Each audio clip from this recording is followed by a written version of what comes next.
యేసు ప్రభు దగ్గరికి మనం వచ్చినప్పుడు గుర్తుపెట్టుకోండి, అందరూ గుర్తుపెట్టుకోండి, ఒక అద్భుత పాఠం ఇది.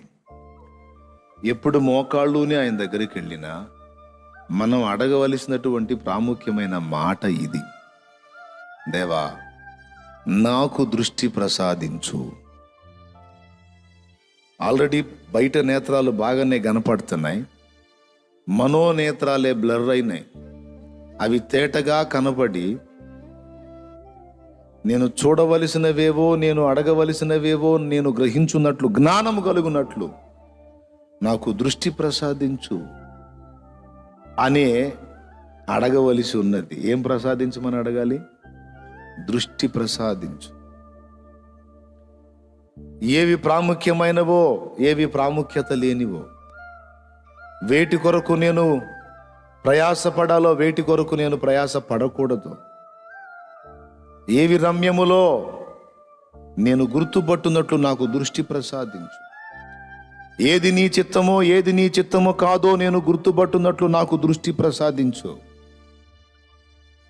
ఏది శత్రువు మాయో, ఏది నీ కార్యమో గుర్తుపట్టున్నట్లు నాకు దృష్టి ప్రసాదించు. నా కళ్ళను సైతాను సూత్రములు కల్పించి మోసం చేయడానికి ప్రయత్నిస్తున్నాడు. వాడు నా కళ్ళకు కట్టిన సూత్రాలు తొలగించి నేను నీ కార్యములు బాగుగా ఎరుగునట్లు నాకు దృష్టి ప్రసాదించు.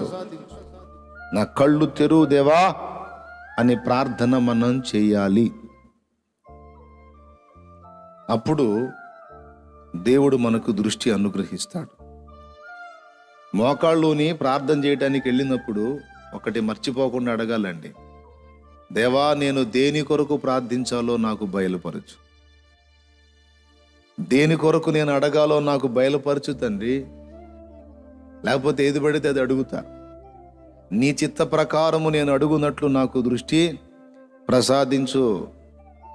ఆయనే చెప్పాడు, నీవు కోరుకొనవలసిన మార్గమును నేను నీకు బోధించెదను అన్నాడు.